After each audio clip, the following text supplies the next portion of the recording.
เสาร์วันอาทิตย์ไปสังเกตมันรถขนมิตรภาพห้างจะเป็นสินค้าของไทยอยู่อุดรขอนแก่นหนองคายมีแต่คนลาวแต่คนไทยเขาจะน้อยที่สุดปานนั้นแต่ยังบ่ได้คำย่องย่อสุกเสยคำพบใจจากคนต่างประเทศว่าลาวเข้าไปบริโภคเครื่องของเขาเจ้าจังซี่เขาเจ้าก็ยังบ่มีคำใดอีกตรงอีกพอเขาจะปล่อยตาเว้าแดกดันให้กับคนลาวจักเท่าใดทำลายเกียรติศักดิ์ศรีความรู้สึกของคนลาวจักเท่าใดกันว่าทางการมันบ่ให้ไปสินะโอ้ยเครียดอย่างใหญ่เลยแหละห้ามว่าเรื่องนี้เรื่องนั้นเช่นๆโอ้ยตายแล้วพี่น้องมันเป็นจังซั่นเนาะรับบุจ่ายคืนดอกเงินนั่นน่ะที่อันพวกน้องอยู่ต่างแข่งนี่ไปก็เสียเวลาเสียเงินเสียคำอีกไปกับบ่ได้ดอกเบิ่งนั่นน่ะเบิ่งพักแล้วล่ะหากเนาะเป็นแฟนนี่สิไปเป็นเมียน้อยเราเลยเด้อเป็นเมียน้อยพอเฮ้อน่ะเนาะแม่นผู้ที่ว่ารัฐบาลหรือว่าอันภาคส่วนเกี่ยวข้องทั้งรัฐอันใดหนนะที่ว่าเกี่ยวข้องกับบริษัท PS นี่เพิ่นก็ต้องเบิ่งเนาะตัวนางประธานนี่เนาะเฮาก็ควรให้ข้อมูลสนับสนุนเพิ่นข้อมูลที่แท้จริงหนนะมันต้องมาจากหลายภาคส่วนพวกเฮานี่ก็เป็นผู้เสียหายเนาะประชาชน200,000กว่าหนนะจงออก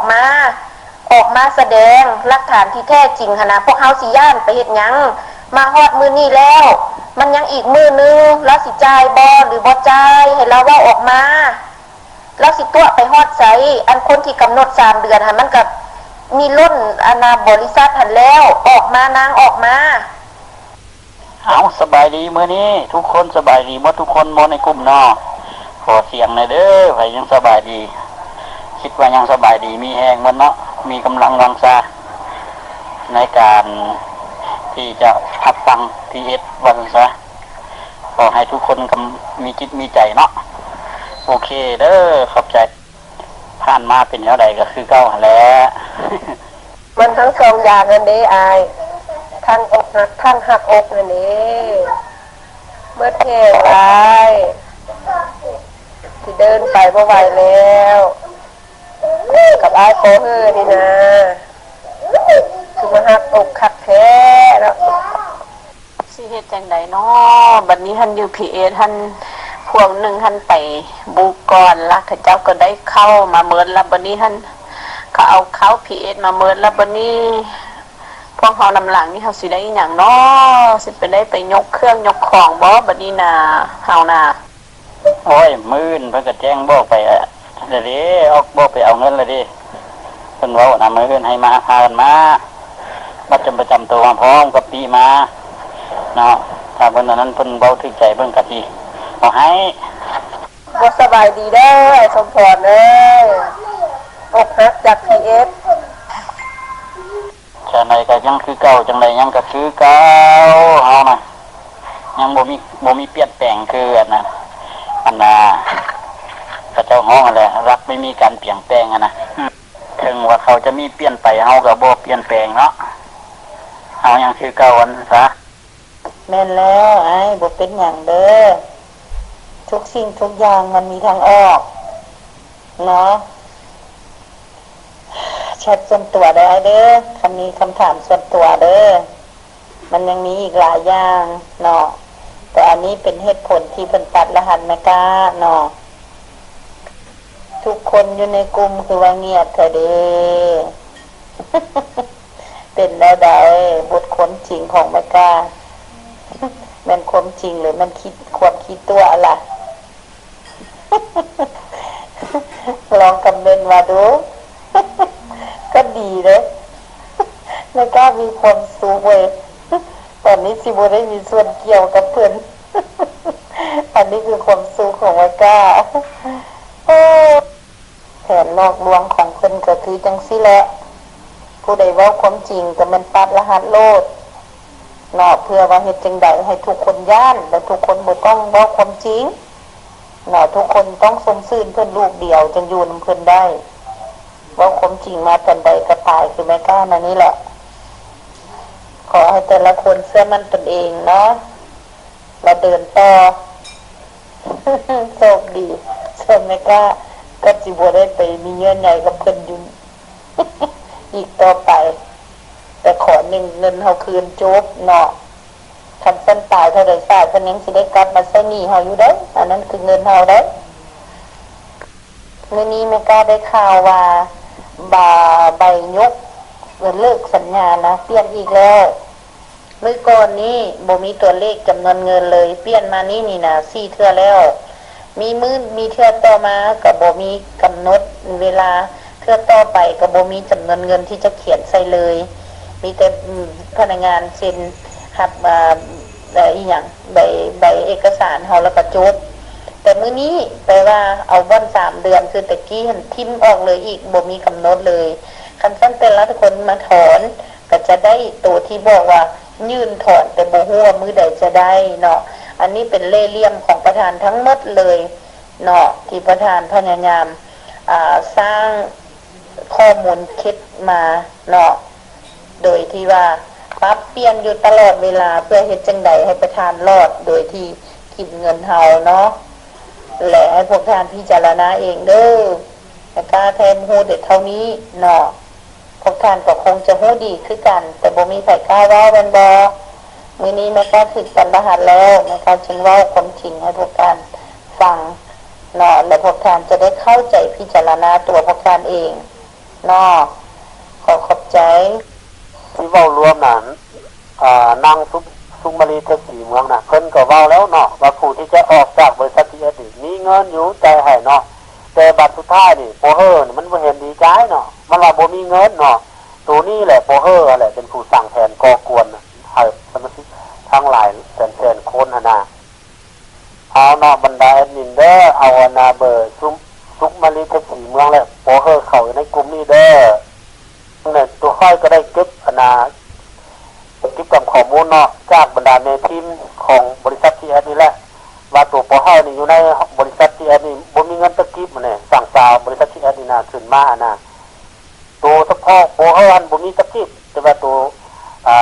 นางสุมาลีเทพศรีเมืองอันนี้มันมีอยู่เนาะแต่ว่าตัวปอเฮาอันนี้คลิปนึงมันก็บ่มีว่าซั่นเด้เขาแจ้งให้น่ะในทีมใหญ่ๆแจ้งให้อันละเงินทุกกีบที่กูได้แม่นบริษัทเอาให้กูตามเหือแหงกูเฮ็ดกูจึงได้บ่แม่นกูไปลักเอาของบริษัทให้มึงฮู้ระบบที่กูได้เงินกูเฮ็ดทุกอย่างตามประธานสร้างขึ้นมาในมันสมองของเพิ่น8สั้นบ่แม่นว่าแล้วกูเฮ็ดทุกอย่างตามนั้นแต่ละบุตรแต่ละใบสิผ่านนี่กวดเท่าใดรอบกูได้ไปสอบโกงเงินผู้ลือเจ้ยกูบ่ได้เซิร์นให้มึงมาบอกมาสอนกูดอกกูกับมึงบ่แม่นเสี่ยวกันแล้วกูบ่อยากได้ยินเสียงมึงเงินทุกกีบที่กูได้แม่นบริษัทเอาให้กูตามเหือแหงกูเฮ็ดกูจึงได้บ่แม่นกูไปลักเอาของบริษัทให้มึงฮู้ก็ต้องมาสั่งสอนกูดอกบ่มีมึงกูก็ได้กินข้าวอยู่ทูให้มึงเทิดทูนเธอกูบ่ได้เทิดทูนอันเนรคุณเอ้ยจังใดก็ย่าขอให้หมู่สาวซาบ่ให้บุญวายโตส่วนเขาไปเขาก็บ่ได้เป็นไส้โตเขาก็บ่เป็นอยู่ฝ่ายโตเขามาฟ้องประธานเมิดเขามาฟ้องประธานเมิดเดือนนี้ทางราชทางหลวงเพิ่นก็ลงมาแก้ไขแล้วทุกสิ่งทุกอย่างหั่นน่ะบ่ให้ตัวฮอนตัวโหดถ้าตัวมีดอยู่ตัวคนเคยดังอยู่ PS แล้วตัวมาเฮ็ดแบบซีนน่ะคันตัวบ่เว้าบ่อักออกปากโตก็บ่มีไผฮู้ย้อนตัวเองเมิดแน่เฮาเป็นห่วงตัวตั้งแต่มื้อนานพุ่นน่ะเข้ามาแล้วก็มาเว้ามาลมซีรีส์เด้มาลมอีกาทรงเด้ทั้งที่อีกาทรงน่ะมึงกับเขาก็ผิดแค่กันอยู่แล้วแม่นบ่ถ้ามึงคิดมึงแด้มึงอีเว้าอีหยังน่ะแล้วมึงก็คิดกลับคืนหลังว่ามึงเข้ามา PS มึงมีหยังแด้แล้วมันไผให้ความรู้ความฉลาดมึงถ้ามึงคิดเบิ่งเข้าใจบ่คิดแล้วมึงก็คิดในสมองของมึงน่ะบ่ได้จ้างให้มึงมาห่มห่อกูดักเสียวกูอยู่เองได้บ่ได้เซิร์นให้มึงแล้วดีกูบ่อยากดังแล้วเสียวเอ้ยให้มึงดังต่อซะอยู่ PS นะ มึงสิดังไปเป็นนอคำขึ้นจำแผ่นฟ้าแผ่นดินให้มึงดังโลดกูหันขอลาบขอจื้อแล้ว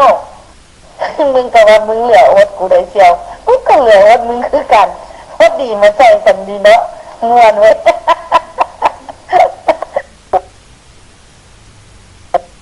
มึงรู้แล้วขอบใจเด้อวิเคราะห์ว่ากูนี้เป็นคนผิดทั้งหมดก็ขอบใจสาธุสาธุสาธุสิ่งศักดิ์สิทธิ์ทั้งหลายเอ้ยขอให้ความเป็นธรรมให้เด้อให้ทุกๆคนความดีของมึงคันมีก็ให้มึงดีไปคันกูบ่ดีก็ให้กูรับกรรมไปแต่คันผู้ใดบ่ดีนะให้ผู้นั้นรับไปเด้อกรรมทั้งหมดนี่นะเด้อเชียวอันนี้นะมึงอยู่กลุ่มพาวเดอร์มึงเป็นกระดูกสันหลังของประธานนะมึงก็คงหูดีแล้วเนาะแต่มึงกูอยู่บ่เป็นอย่างเด้อมึงเฮ็ดตามหน้าที่มึงหละกูก็บ่ได้ก้าวก่ายมึงเด้อ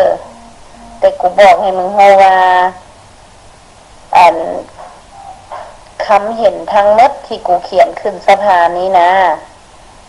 มันแม่นอาทิตย์ที่กูไปขอเงินกูกับขอเงินทีมของพวกกันเงินกำลังตีนี้ได้อาทิตย์หนึ่งแล้วประธานบอกให้เงินให้กูแล้วประธานทั้งสองท่านบอกให้มาเขียนโจมตีธนาคารโจมตีให้รัฐบาลมาเบิ่งแล้วก็ออกไปทะเบียน50ตื้อให้เพิ่นหนะกูก็เลยมาเขียนแล้วกูเขียนแล้วกูก็เขียนตามความเป็นจริงมึงลองอ่านดูมึงก็คงสิเห็นแล้วเนาะกูก็เขียนเข้าในเว็บไซต์ของท่านทองรุนที่สุกบอกหละกูก็เขียนตามความเป็นจริงนะนี่แหละเชียวแล้วเพิ่นเห็นว่ากูไปฟ้องประธานกูไปฟ้องสภาแล้วตอนนี้เพิ่นตัดรหัสกูแล้วมึงก็ฮู้แต่มึงบ่บอกกูเนาะก็ดีเด้อบ่เป็นหยังกูสิได้กระจ่างแจ้งเนาะแล้วสิบ่ได้มีเงื่อนไขกันต่อไปมันสิออกมาแนวใดก็ให้มันออกเนาะมึงบอกประธานโลดบ่ได้เป็นหยังดอกอันนี้คือความจริงกูเฮ็ดแล้วกูก็ยอมว่ากูเฮ็ดแต่กูเฮ็ดด้วยความจริงเด้อกูเขียนทุกข้อความนี้นะมึงอ่านเบิ่งทุกพยางค์ว่ากูผิดอยู่จุดใดแล้วขอให้มึงส่งไปให้เพิ่นเบิ่งเด้อ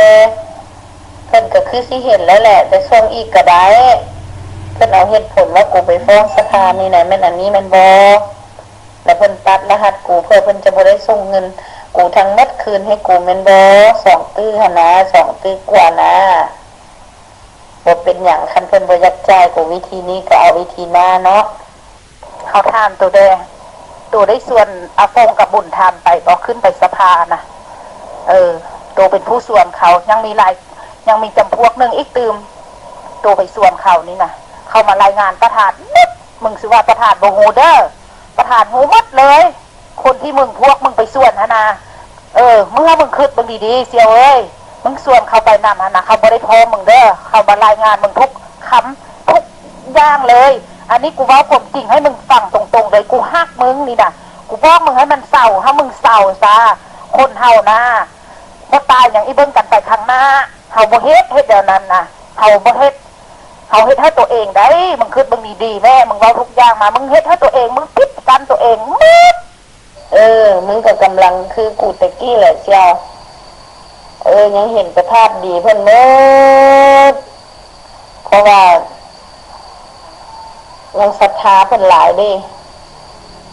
มึงลองมาอยู่ห่างๆเบิ่งแล้วมึงสิเห็นเนื้อแท้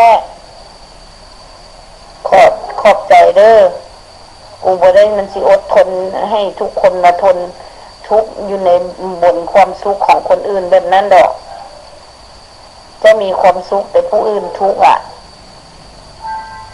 มันเป็นไปบ่ได้ดอกที่กูสิไปเห็นความทุกข์ของคนอื่นอย่างนี้แล้วให้กูอยู่ซื่อๆอดทนกูอดกันยังสิตายและทีมอีก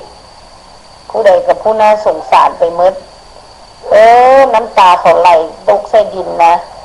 มันหักสิไปซึ้งเข้าให้งาแม่ธรณีทุกสิ่งทุกอย่างที่ศักดิ์สิทธิ์ให้เห็นให้ฮู้ดอกว่าอันใดจริงอันใดเท็จว่าอันใด เพิ่นดีอันใดเฮาบ่ดีทุกสิ่งทุกอย่างความจริงมันบ่ตายเป็นคือกูเว้ามื้อหนึ่งมันหักสิกระจ่างความจริงนะมื้อนี้มึงยังบ่เห็นมึงยังสัมผัสได้อยู่ความดีเพิ่นน่ะคนที่เว้าความจริงออกมาก็มันเพิ่นต้านแล้วก็ตัดรหัสโลดวิธีของเพิ่นนะเผด็จการนะมึงว่าบ่ให้อยู่ได้ดอกนี่กูเป็นคนถอยเด้อกูบ่ได้มันสิอดเด้ออดก็ต้องมีเหตุและผลแต่มันอดอยู่บนความทุกข์ของทุกคน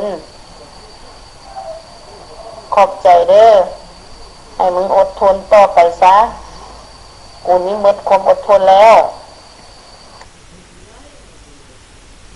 แต่ว่าเพิ่นก็เรียกโฮมเอาอันผู้ที่เสียหายหั่นแหละในทั่วประเทศหลายเท่าใดก็เฮ็ดดีว่าซั่นซะแต่ว่าก็อันอยากอันยื่นไปให้ทางนี่แหละทางภาคทั้งรัฐนี่แหละเพิ่นเบิ่งเนาะไปสู่ขบวนการกฎหมายว่าซั่นซะถ้าทุกคนอยากได้คำตอบว่าจะเดินแนวใดให้เข้ามาหาแม่กาเด้อโทรบอกก่อนเนาะว่าเราจะเดินเส้นทางใดมันสิได้ปลอดภัยเนาะถ้าว่าพวกทานหักยังสงสัยตัวพวกทานก็อยู่หันท่าบ่เป็นหยังเนาะส่วนตัวแม่กาชัดเจนแล้วว่าขอความเป็นธรรมเนาะเพราะว่าสภาพแบบนี้ทุกคนก็หับบ่ได้อันนี้คือความเป็นจริงที่ประธานบ่อยากให้ทุกคนนี่นะมาเว้าคำที่ว่าความจริงออกสู่เวทีสากลเลยแม้แต่คำหนึ่งคำผู้ใดเว้าความจริงของประธานเว้าขี้พื้นของประธานแบบนี้ประธานก็ใส่ตัวเผด็จการนี่มันตัดรหัสของทุกๆคนแม่กล้าบ่เป็นคนแรกที่ประธานตัดแม่กล้าเป็นคนที่10ที่100ที่พันแล้วก็บ่ฮู้ผู้ใดโต้เถียงผู้ใดมีคำเห็นผิดเพิ่นแล้วมันเพิ่นตัดโลดเนาะคันซั่นแม่กล้าเป็นคนที่ถูกตัดรหัสไปแล้วเด้อเนาะและขอให้พวกท่านแชทส่วนตัวได้เนาะถ้ามีคำถามอื่นๆอีกแต่แม่กล้าขอแจ้งให้พวกท่านว่าแม่กล้าจะบ่ยอมเนาะที่จะสูญเสียทุกสิ่งทุกอย่างแบบนี้ออกไปโดยที่ไร้ค่าแบบนี้เนาะและแม่กล้าจะขอความเป็นธรรมให้ทุกคนกับให้ตัวแม่กล้าเองเนาะจะบ่สู้กับมันตายจะสู้กับตายคันซั่นจะก่อนจะตายก็ขอสู้เนาะแต่สู้ด้วยความเป็นธรรมสู้ด้วยความจริงความจริงมันตายบ่เป็นดอกเนาะการที่เพิ่นเฮ็ดแบบนี้นะผู้นำว่าซั่นโอ้ยตายละเทวดาเอ้ยข้อยบ่เคยฮู้บ่เคยเห็นเนาะผู้ใดประกอบคำเห็นดีๆบ่เพิ่นเป็นโคตรเทพว่าซั่นยามใดก็อ้างไปตัดรหัสผู้นั้นแล้วก็ผู้นี้เพราะว่าระบบมันเพิ่นสร้างเองเนาะเพิ่นนะแล้วก็เพิ่นอยากตัดไผก็ได้เนาะค่อยคิดว่าเผลอๆอีกน้อยนึงคันนึงในจำนวนคนอยู่ในกลุ่มเฮานี่ต่อต้านคือไม่กล้าหรือว่าเว้าความจริงคือไม่กล้าเนาะพวกท่านก็อาจจะเป็นคนทัดไปเนาะที่ถูกตัดรหัสเพราะว่าเราตัดทุกๆคนที่เว้าความจริงแบบนี้แหละเนาะผู้ใดที่ทันเราว่าซั่นซะแล้วก็เป็นจังได๋เฮาสิอยู่รอดก็ดีเด้อแชทส่วนตัวได้เนาะคิดว่าประชาชนบ่กล้าเฮ็ดหยังให้เพิ่นคิดว่าประชาชนโง่จ้าบ่ฮู้หยังตายประชาชนนั่นนะผู้เขาโง่ผู้เขาจ้ากันปะปนกันไปเนาะเจ้าก็ท่าเบิ่งว่าประชาชนนี้โง่จ้าบ่เจ้าสามารถตัวเข้าไปวันๆได้นะก็ให้เจ้าฮู้ไปอีกบ่โดนดอกโอ้ยพวกนั้นมันจริงมันทนายความมันเด้อเด้แม่นพวกแม่ทินเฝ้าประตูซื่อๆนี่มันทนายความขี้ไปสั่งเด้อันมันนั้นมันคิดตัวเห็นแบบพอเฮาหันมันคิดตัวอันนั้นซื่อๆทนายความนี่แม่น1ต้องแม่นรัฐบาลแต่งตั้ง2ต้องแม่นพอเฮาจ้างทนายความอันนี้ก็เป็นไปได้อยู่ มันก็บ่ได้เดิมสุดท้ายมันในทีมพวกกรรมกรพวกประตูอันนี้ซื้อนะทนายความคิดสั่งดีมาตาเดินกับบูฮูคุณมาตาของคนใหม่มาตาเดินกับบูฮูเลยนะนั่นน่ะอย่าไปเชื่อพวกอันนาที่ซอตอแรกมันหากซอกทุกวิธีทางเพื่อมาคิดตัวว่ามันทนายความแล้วเพื่อปาสนญาณซื่อๆนะแม่นแล้วยังสืบต่อตัวประชาชนไปเรื่อยๆบ่ฮู้ว่าสิตัวฮอดมือใดเนาะผู้หลงไหลก็ยังหลงไหลไปเรื่อยๆเนาะ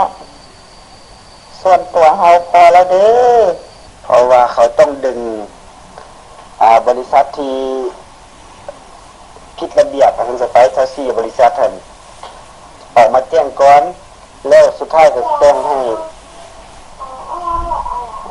อุตสาหกรรมการค้านี้ลงไปกวดเบิ้งไปกวดเบิ้งพีเอสเฮาโรงงานเดิมมีออกให้มันใบทะเบียนองค์สีมีออกให้มันใบทะเบียน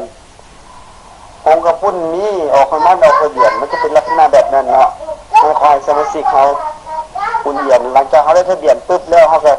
เตรียมลุยเรียกหาอยู่หากินเขานี่แหละช่วยตัวเองกุมตนเองตามระบบระเบียบ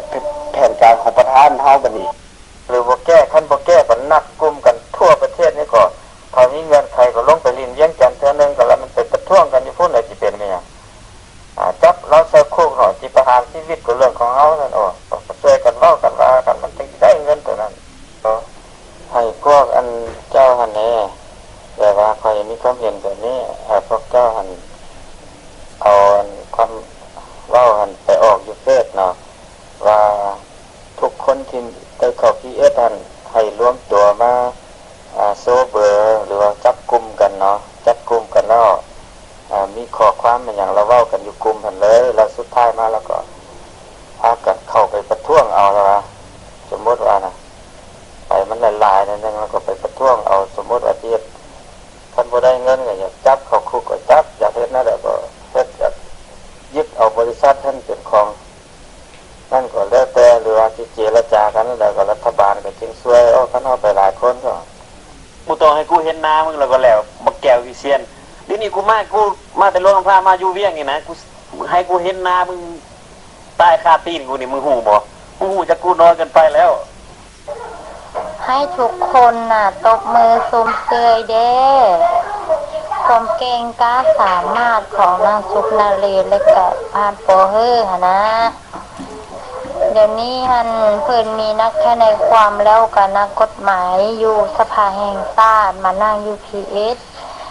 แล้วผู้ใดอยากถอนกลับไปยื่นเอกสารแล้วพวกนักแค่ในความที่นั่งไล่เรียนให้ความหมายว่าพวกที่รอ2014และของ2015ไผจะเอาของไผของมันถือว่าก็จะส่งให้เฮากินเมิดแล้วพวกที่ว่าลง2014แล้วก็2015นี่นะถือว่าบ่ได้หยังแล้วเองมึงเห็นกูเห็นมึงอยู่บนใดกูบอกรถมึงตายมึงน่ะรถกูสิเมียนหัวมึงนี่มึงเข้าใจมึงจ้ามารถมึงเอาคลิปนี้ไปให้ตำรวจรถว่ากูนี่เป็นผู้เว้าให้มึงนี่มึงเข้าใจบ่มึงฮู้บ่มึงเด็กน้อยมึงวันเสียมึงมาจองห้องขี้สนากูเว้า